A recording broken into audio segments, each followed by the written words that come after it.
La nueva ley de Trump. Deportaciones masivas y Guantánamo. Donald Trump lo ha vuelto a hacer. El expresidente y ahora nuevamente presidente de Estados Unidos acaba de promulgar la ley Laken-Riley, una legislación que endurece la política migratoria del país y da mayores poderes a las autoridades federales para deportar inmigrantes ilegales acusados de delitos. Pero lo más sorprendente de todo esto es que Trump ha anunciado que enviará a algunos de estos inmigrantes criminales a la prisión de Guantánamo, en Cuba. ¿Por qué Guantánamo? ¿Quiénes serán enviados allí? ¿Qué impacto tendrá esta ley en la política de inmigración de EEU? Quédate hasta el final, porque hoy explicaremos cada uno de estos puntos en detalle. La ley Laken-Riley, ¿qué es y qué cambia? ¿Quién era Laken-Riley? Laken-Riley era una estudiante de enfermería de 22 años, residente de Georgia, que en febrero de 2024 fue asesinada mientras corría en un parque. El responsable fue identificado como José Antonio Ibarra, un inmigrante venezolano que se encontraba en Estados Unidos de manera ilegal. Ibarra había sido detenido previamente por entrada ilegal en Texas. Fue liberado con la condición de presentarse a una audiencia de inmigración. Posteriormente fue arrestado en Nueva York por poner en peligro a un niño, pero nuevamente fue liberado. También recibió una orden de comparecencia por robo en Georgia antes del crimen. Este caso generó una gran indignación en el país y se convirtió en un símbolo de lo que los republicanos consideran una política migratoria laxa. ¿Qué establece la nueva ley? La ley Laken-Riley, que ha sido aprobada por el Congreso con apoyo mayoritario republicano y algunos demócratas, establece que todo inmigrante indocumentado acusado o arrestado por ciertos delitos será detenido de inmediato. Se elimina la posibilidad de liberación bajo fianza en algunos casos. Los fiscales estatales podrán demandar al gobierno federal por decisiones de inmigración que consideren dañinas para sus estados. Facilita y acelera las deportaciones de inmigrantes acusados de delitos. Los defensores de la ley argumentan que esto evitará que más casos como el de Laken-Riley ocurran. Los opositores, por otro lado, dicen que podría llevar a detenciones masivas de personas por delitos menores e incluso afectar a inmigrantes con casos pendientes o en proceso de regularización. Pero el punto más controversial de todo este plan no son solo las deportaciones, sino el uso de Guantánamo para detener a algunos migrantes considerados de alta peligrosidad. ¿Por qué enviar inmigrantes a Guantánamo? Aquí es donde la historia se vuelve aún más polémica. Durante la ceremonia de promulgación, Trump dijo que algunos de los detenidos no serían enviados a sus países de origen, sino a la prisión militar de Guantánamo, en Cuba. Algunos de ellos son tan malos que ni siquiera confiamos en que sus países los vayan a retener, así que los vamos a enviar a Guantánamo, declaró Trump. Esta declaración sorprendió a muchos. ¿Pero por qué Guantánamo? La base de Guantánamo, un lugar con historia. Guantánamo es una base militar estadounidense ubicada en territorio cubano. Estados Unidos alquila esta base desde 1903, pero el gobierno de Cuba rechaza su presencia y no acepta los pagos del arrendamiento.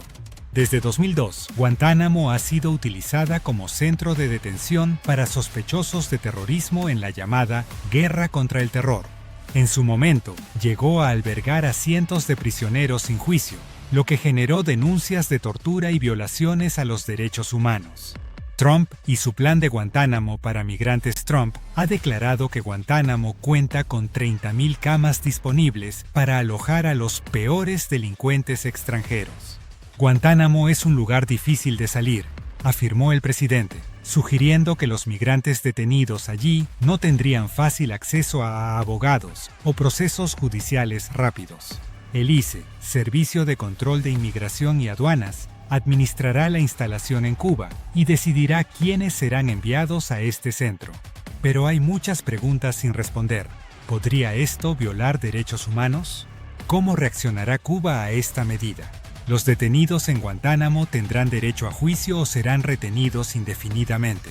Estas dudas han desatado una fuerte controversia, con grupos de derechos humanos y líderes demócratas denunciando la decisión de Trump.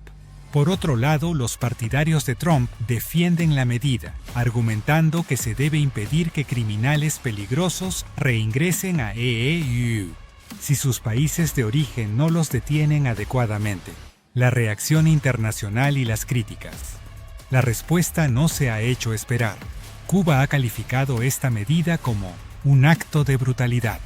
El presidente cubano Miguel Díaz-Canel y su ministro de Relaciones Exteriores, Bruno Rodríguez, han condenado la decisión, calificándola de violación del derecho internacional. Estados Unidos está usando un enclave donde crearon centros de tortura y detención indefinida para encerrar a migrantes, denunció Rodríguez. Organizaciones de derechos humanos, incluyendo la ACLU y Amnistía Internacional, han advertido que esta medida podría violar tratados internacionales sobre el trato a migrantes y refugiados. Dentro de EU, legisladores demócratas y activistas han prometido impugnar la ley en tribunales, argumentando que es inconstitucional y que podría dar lugar a detenciones arbitrarias de inmigrantes sin juicio. Por otro lado, los republicanos y sectores conservadores han celebrado la medida como un paso necesario para garantizar la seguridad del país. Trump prometió asegurar nuestras fronteras, y lo está cumpliendo, dijo la madre de Laken Riley entre lágrimas, agradeciendo la promulgación de la ley. ¿Qué sigue ahora? Los tribunales podrían frenar esta ley si se considera inconstitucional. Los aliados de EU podrían presionar para que se detenga la detención de migrantes en Guantánamo. Si se implementa, podríamos ver imágenes de migrantes siendo enviados a Guantánamo en los próximos meses. Conclusión. La ley Laken Riley y la decisión de Trump de usar Guantánamo para detener inmigrantes criminales ha abierto un nuevo capítulo en la política migratoria de EU. Algunos creen que esto es un paso necesario para fortalecer la seguridad, mientras que otros ven una grave amenaza a los derechos humanos y al debido proceso legal. ¿Tú qué opinas? Déjanos tu comentario y suscríbete para más contenido sobre geopolítica y actualidad. Activa la campanita para no perderte nuestro próximo video. Nos vemos en la próxima edición de Geocronos.